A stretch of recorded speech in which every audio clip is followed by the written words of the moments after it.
Chapter 19 The Chamberlain Story "I perceive, sir," said Mr. Quarterpage, as Spargo entered the library, "that you have read the account of the Maitland trial." "Twice," replied Spargo. "And you have come to the conclusion that—" "But what conclusion have you come to?" asked Mr. Quarterpage. "That the silver ticket in my purse was Maitland's property," said Spargo, who was not going to give all his conclusions at once. "Just so," agreed the gentleman. "I think so. I can't think anything else. But I was under the impression that I could have accounted for that ticket, just as I am sure I can account for the other 49. "Yes, and how?" asked Spargo. Mr. Quarterpage turned to a corner cupboard and in silence produced a decanter and two curiously shaped old wine-glasses. He carefully polished the glasses with a cloth which he took from a drawer, and set glasses and decanter on a table in the window, motioning Spargo to take a chair in proximity thereto. He himself pulled up his own elbow chair. "We'll take a glass of my old brown sherry," he said. "Though I say it as shouldn't, as the saying goes. I don't think you could find better brown sherry than that from Land's End to Berwick-upon-Tweed, Mr. Spargo. No, nor further north either, where they used to have good taste in liquor in my young days. Well, here's your good health, sir, and I'll tell you about Maitland." "I'm curious," said Spargo. "And about more than Maitland. I want to know about a lot of things arising out of that newspaper report. I want to know something about the man referred to so much, the stockbroker, Chamberlain." "Just so," observed Mr. Quarterpage, smiling. "I thought that would touch your sense of the inquisitive. But Maitland first. Now, when Maitland went to prison he left behind him a child, a boy, just then about 2 years old. The child's mother was dead. Her sister, a Miss Bayliss, appeared on the scene. Maitland had married his wife from a distance, and took possession of the child and of Maitland's personal effects. He had been made bankrupt while he was awaiting his trial, and all his household goods were sold. But this Miss Bayliss took some small personal things, and I always believed that she took the silver ticket, and she may have done, for anything I know to the contrary. Anyway, she took the child away, and there was an end of the Maitland family in Market Milcaster. Maitland, of course, was in due procedure of things removed to Dartmoor, and there he served his term. There were people who were very anxious to get hold of him when he came out, the bank people, for they believed he knew more about the disposition of that money than he'd ever told, and they wanted to induce him to tell what they hoped he knew.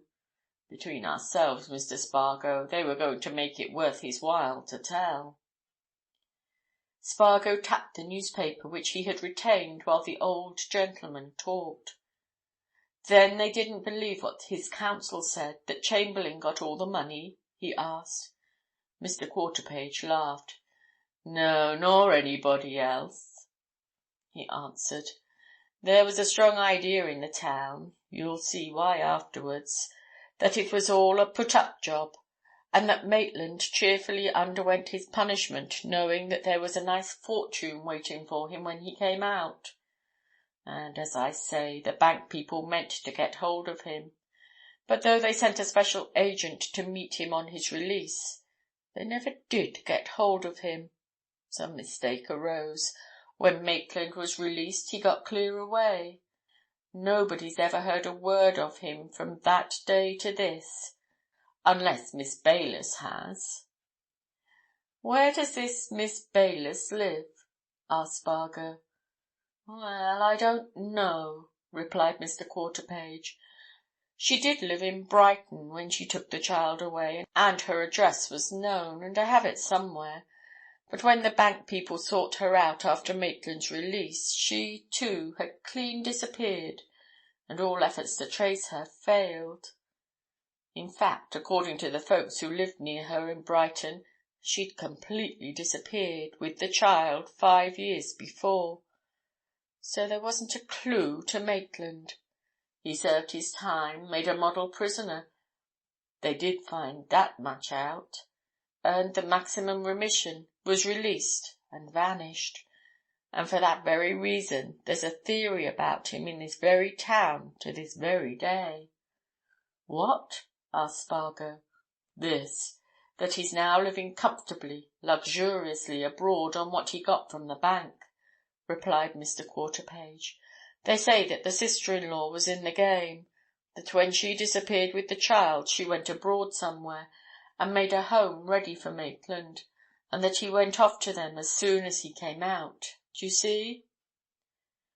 "I suppose that was possible," said Spargo. "Quite possible, sir. But now," continued the old gentleman, replenishing the glasses, "now we come on to the Chamberlain story. It's a good deal more to do with the Maitland story than appears at first sight. I'll tell it to you, and you can form your own conclusions. Chamberlain was a man who came to Market Milcaster, I don't know from where, in 1886, 5 years before the Maitland smash-up. He was then about Maitland's age, a man of 37 or 8.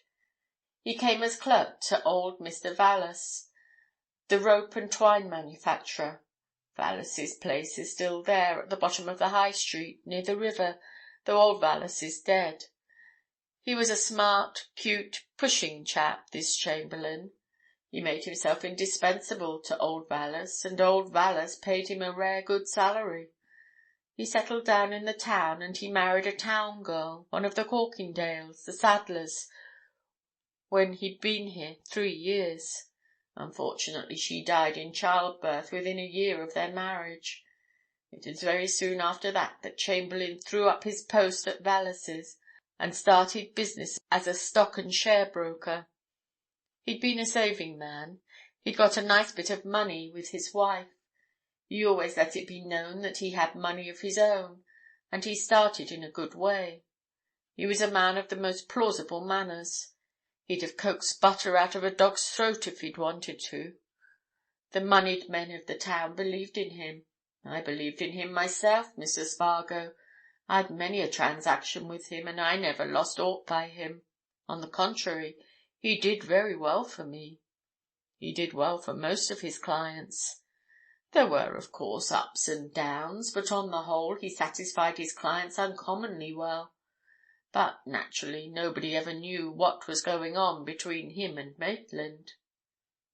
"I gather from this report," said Spargo, "that everything came out suddenly, unexpectedly." "That was so, sir," replied Mr. Quarterpage. "Sudden? Unexpected? Aye, as a crack of thunder on a fine winter's day. Nobody had the ghost of a notion that anything was wrong. John Maitland was much respected in the town, much thought of by everybody, well known to everybody. I can assure you, Mr. Spargo, that it was no pleasant thing to have to sit on that grand jury as I did. I was foreman, sir, and hear a man sentenced that you'd regarded as a bosom friend. But there it was." "How was the thing discovered?" asked Spargo, anxious to get at facts. "In this way," replied Mr. Quarterpage. "The Market Milcaster Bank is in reality almost entirely the property of 2 old families in the town, the Gutchbys and the Hostables. Owing to the death of his father, a young Hostable, fresh from college, came into the business. He was a shrewd, keen young fellow. He got some suspicion somehow about Maitland, and he insisted on the other partners consenting to a special investigation, and on their making it suddenly. And Maitland was caught before he had a chance. But we're talking about Chamberlain." "Yes, about Chamberlain," agreed Spargo. "Well, now, Maitland was arrested one evening," continued Mr. Quarterpage. "Of course, the news of his arrest ran through the town like wildfire. Everybody was astonished. He was at that time, aye, and had been for years, a church warden at the parish church, and I don't think there could have been more surprised if we'd heard that the vicar had been arrested for bigamy. In a little town like this, news is all over the place in a few minutes. Of course Chamberlain would hear that news like everybody else, but it was remembered and often remarked upon afterwards that from the moment of Maitland's arrest nobody in Market Milcaster ever had speech with Chamberlain again. After his wife's death he'd taken to spending an hour or so of an evening across there at the Dragon, where you saw me and my friends last night. But on that night he didn't go to the Dragon, and next morning he caught the 8 o'clock train to London. He happened to remark to the station master as he got into the train that he expected to be back late that night, and that he should have a tiring day of it. But Chamberlain didn't come back that night, Mr. Spargo. He didn't come back to Market Milcaster for 4 days. And when he did come back, it was in a coffin." "Dead?" exclaimed Spargo. "That was sudden." "Very sudden," agreed Mr. Quarterpage. "Yes, sir, he came back in his coffin, did Chamberlain. On the very evening on which he'd spoken of being back, there came a telegram here to say that he'd died very suddenly at the Cosmopolitan Hotel. That telegram came to his brother-in-law, Corkindale, the saddler. You'll find him down the street opposite the town hall. It was sent to Corkindale by a nephew of Chamberlain's, another Chamberlain, Stephen, who lived in London, and was understood to be on the Stock Exchange there. I saw that telegram, Mr. Spargo, and it was a long one. It said that Chamberlain had had a sudden seizure, and though a doctor had been got to him, he'd died shortly afterwards.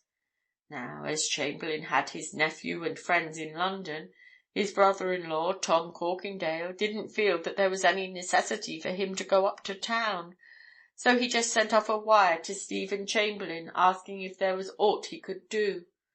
And next morning came another wire from Stephen saying that no inquest would be necessary, as the doctor had been present and able to certify the cause of death, and would Corkindale make all arrangements for the funeral 2 days later.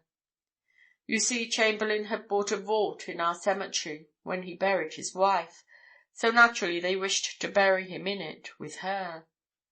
Spargo nodded. He was beginning to imagine all sorts of things and theories. He was taking everything in. "Well," continued Mr. Quarterpage, "on the second day after that, they brought Chamberlain's body down. 3 of 'em came with it. Stephen Chamberlain, the doctor who'd been called in, and a solicitor. Everything was done according to proper form and usage.